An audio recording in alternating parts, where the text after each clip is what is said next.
السلام علیکم مائی YouTube family, کیا حال ہے؟ امید ہے آپ سب ٹھیک ہوں گے، اپنے اپنے گھروں میں خوش ہوں گے، آباد ہوں گے۔ آج کی ویڈیو کا آغاز کرتے ہیں۔ اچھا، آج میں آپ کو اپنے بارے میں کچھ بتاؤں گی کہ میں کون ہوں اور میں نے یہ چینل کیوں بنایا ہے۔ اچھا، میرا نام قرۃ العین ہے اور میری شادی کو آج اب 14 سال ہونے والے ہیں۔ میری شادی 2010 میں ہوئی تھی۔ شادی کے ایک سال تک تو میں نے کنسیو نہیں کیا، مطلب پیریڈس ڈیٹ کئی دفعہ ایک دو دفعہ ایسا ہوا کہ اوپر چلی گئی، لیکن جب میں ٹیسٹ وغیرہ کرتی تھی گھر میں، ہوم ٹیسٹ یا جاتی تھی تو پتہ چلتا تھا کہ پازیٹیو نہیں آیا۔ غیر شادی کے بعد ہر لڑکی کی خواہش ہوتی ہے کہ وہ ماں بنے اور اس کے دل میں ممتا کا جو عنصر ہوتا ہے وہ اس کو پورا کرنا چاہتی ہے۔ اسی طرح میرے دل میں بھی یہ خواہش تھی۔ تو ایک سال کے بعد نا، ہم جہاں رہتے تھے اس وقت ہم ایک ٹاؤن میں رہتے تھے، اس کی قریبی سٹی میں جو بیسٹ گائناکالوجسٹ تھی، ہم نے ان کا اپوائنٹمنٹ لیا اور ہم دونوں ہسبینڈ وائف ان کے پاس جانا شروع ہو گئے۔ اچھا، ڈاکٹر بہت اچھی تھی، انہوں نے انیشیل سارے ٹیسٹ میرے کروائے، میرے ہسبینڈ کے ٹیسٹ ہوئے تو سب کچھ نارمل تھا، کوئی پرابلم نہیں تھی۔ میرا پرولیکٹن ہائی تھا اس ٹائم پہ، پہلے پرولیکٹن کا بھی نہیں پتہ چلا، سارے ٹیسٹ نارمل تھے اور انہوں نے مجھے کلومیٹ کا کورس کروایا۔ کلومیٹ کے کورس کے بعد میں نے کنسیو نہیں کیا، تو پھر میں ان کے پاس گئی، انہوں نے پھر میرے پرولیکٹن کے ٹیسٹ کروائے، کیونکہ ہوتا یوں تھا کہ پھر جب کلومیٹ کا میں نے کورس کیا نا تو میرے ساتھ یہ ہونے لگ گیا کہ میری چیسٹ بہت پین کرنے لگ گئی، میری بریسٹ بہت ہیوی ہو جاتی تھی پیریڈس کے 15 دن کے بعد، اور اتنی شدید مجھے پین ہوتی تھی کہ کروٹ بھی میں لیتی تھی تو مجھے بہت پین ہوتا تھا۔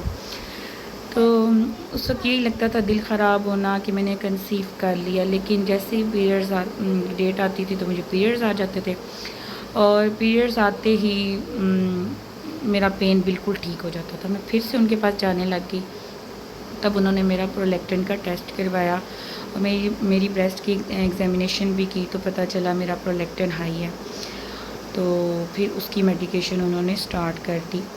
اب اس کی جب میڈیکیشن میں لے رہی تھی، کیونکہ ہر میڈیکیشن کے سائیڈ ایفیکٹس ہوتے ہیں اور ہر باڈی پہ ہوتے ہیں، اور کچھ سٹریس لیول بھی میرا ہائی ہونے لگ گیا کہ میں کیوں نہیں کنسیو کر پا رہی اور اس طرح بھی میری باڈی کیوں نہیں میڈیسنز کو رسپانس دے پا رہی نا۔ اس سٹریس لیول کی وجہ سے، کچھ میڈیسن کے سائیڈ ایفیکٹس کی وجہ سے میرا نا تو اس کے سائیڈ ایفیکٹ سے نا مجھے مائیگرین ہونے لگ گیا، کیونکہ ایک منتھ پھر ایسا آیا کہ میرے سر میں بہت شدید درد شروع ہو گئی، اتنی درد ہوتی تھی اور وامٹ سٹارٹ ہو گئی اور پتہ نہیں چل رہا تھا کہ مجھے مائیگرین ہے، اتنی وامٹس ہونی اور وامٹس کے بعد پھر مجھے سکون آ جاتا تھا۔ پھر ایک دو مہینے کے بعد، مطلب ہر منتھ یہ ہونے لگ گیا کہ مجھے 2-3 دن کے لیے اتنا شدید پین رہنے لگتا تھا، وامٹس ہونی، آئس سویل کر جاتی تھی اور سر میں شدید درد ہوتا تھا، مجھے لائٹ بھی اچھی نہیں لگتی تھی، تو میں اپنے آپ کو کمرے میں بند کر کے اندھیرا کر کے لیٹتی تھی جب تک مجھے آرام نہیں آ جاتا تھا۔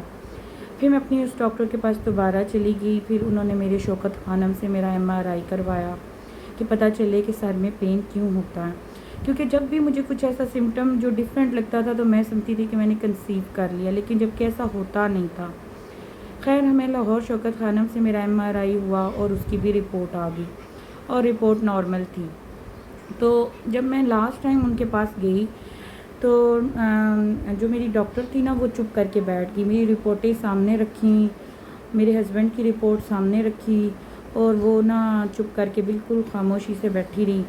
تو بس مجھے انہوں نے یہ کہا کہ آپ کو مائیگرین کا پرابلم ہو گیا ہے، تو 5-10 منٹ میں ان کی طرف دیکھتی رہی کہ وہ کچھ بات کریں، کچھ بتائیں مجھے، لیکن انہوں نے مجھے میرے سے کچھ بات نہیں کی، تو میں پریشان ہو گئی کہ خدا نخواستہ کیا پرابلم ہے۔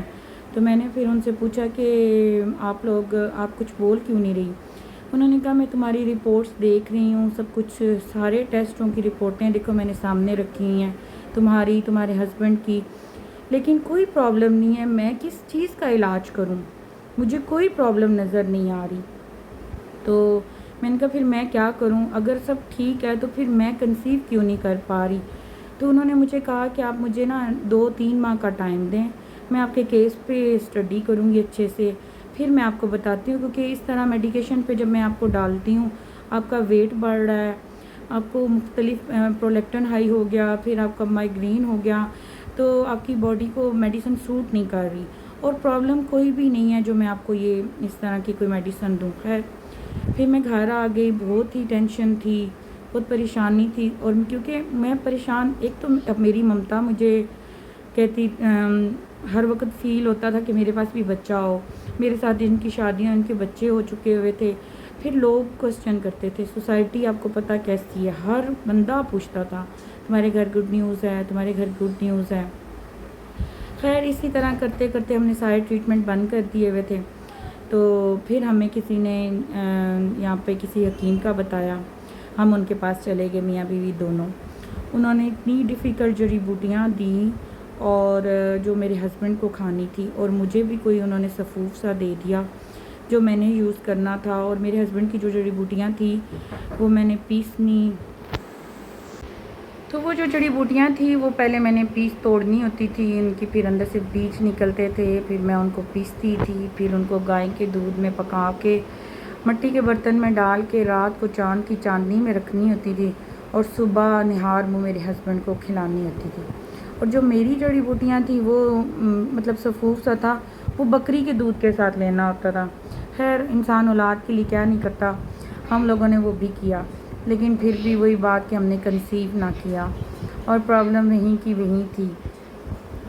اسی طرح کرتے 2 سال بیت گئے، اور ہم مختلف حکیموں، کبھی مختلف ڈاکٹرز کے پاس جاتے رہے، اور جس کا کوئی بتاتا تھا کہ اس کے ہاتھوں میں شفا ہے، اس کے ہاتھوں میں شفا ہے، اور کوئی فائدہ نہیں ہوتا تھا. تو اب اگلی نیکسٹ ویڈیو میں میں اپنی سٹوری کو کنٹینیو کروں گی. اس میں آپ کو بتاؤں گی کہ پھر آگے کیا ہوا، کیونکہ اس وقت تک پھر ہم لوگوں نے ڈیسائیڈ کر لیا تھا، ہم اپنا ٹاؤن چھوڑ کر ہم ملتان سٹی میں شفٹ ہونے جا رہے تھے. تو پھر یہی سوچا کہ ہم جب بڑے شہر میں جائیں گے تو وہاں ظاہر ہے ڈاکٹر زیادہ اچھے ہیں، ہاسپٹل زیادہ اچھے ہیں، ہم وہاں پر اپنا ٹریٹمنٹ کنٹینیو کریں گے. آپ کو میں اپنا انٹروڈکشن اپنی سٹوری اس لیے بتا رہی ہوں کہ اب میں یہ بتانا چاہ رہی ہوں اس میں کہ میں کوئی ڈاکٹر، کوئی حکیم نہیں ہوں، یا کوئی پروفیشنلسٹ نہیں ہوں کہ میں نے یہ چینل بنایا ہے. یہ میں وہ کچھ شیئر کر رہی ہوں کہ جو میرا ایکسپیرینس ہے، جو میرے اوپر بیتی ہے. اور پھر میں نے کیا کیا کہ میں نے اپنے ٹریٹمنٹ کے ساتھ ساتھ اپنی باڈی کے ساتھ خود کیا کیا. میں نے جو ریسرچ کی اس پہ، یعنی آپ یہ کہہ سکتے کہ میں اپنے لیے خود ڈاکٹر بنی، تو تاکہ ہو سکتا ہے کہ میری اس وجہ سے کسی کو فائدہ ہو. اور یہ چینل بنانے کا مجھے خیال بھی تبھی آیا کہ جب میں اپنے ہاسپٹل جاتی تھی، اور میری پہلی بیٹی پیدا ہو گئی تھی، تو میں ہاسپٹل جاتی تھی، تو جیسے عورتیں پاس بیٹھتی ہیں وہ پوچھتی تھی، تو میں بتاتی تھی کہ میں نے اتنے سالوں بعد کنسیو کیا. تو وہ مجھ سے پوچھتی تھی کہ آپ ہمیں بھی بتائیں، ہماری شادی کو اتنے سال ہو گئے، ہماری شادی کو اتنے سال ہو گئے. پھر ایک دفعہ میری جب سیکنڈ بیٹی ہوں، پھر بھی یہی تھا. تو تب میں نے سوچا کہ کیوں نہ میں ایک چینل بتاؤں، تو جس کو ضرورت ہو. کیونکہ جس وقت میں نے ریسرچ کرنی تھی مجھے بہت پرابلم ہو رہی تھی، میں بہت سرچ کرتی تھی. پاکستانی کوئی یوٹیوبر نہیں تھی جو اس بارے میں بات کرتی ہو. پاکستان کے زیادہ تر یوٹیوبرز ولاگ بناتے ہیں، تو مجھے انڈین یوٹیوبرز اور انگلش یوٹیوبرز سے ہیلپ لینی پڑتی تھی. اور میں تو پڑھی لکھی تھی، تو مجھے انگلش یوٹیوبرز کی بہت سی باتیں سمجھ آتی تھی، لیکن ہماری موسٹلی خواتین ایسی ہیں جن کو انگلش نہیں آتی. تو اس وجہ سے پھر میں نے سوچا کہ میں ایک چینل بناؤں گی. تو میں نے یہ چینل اس لیے بنایا ہے. اور اگر آپ کو میری ویڈیو ہیلپ فل لگیں تو پلیز اس کو لائک شیئر کیجیے. تو ملتے ہیں نیکسٹ ویڈیو میں. اللہ حافظ.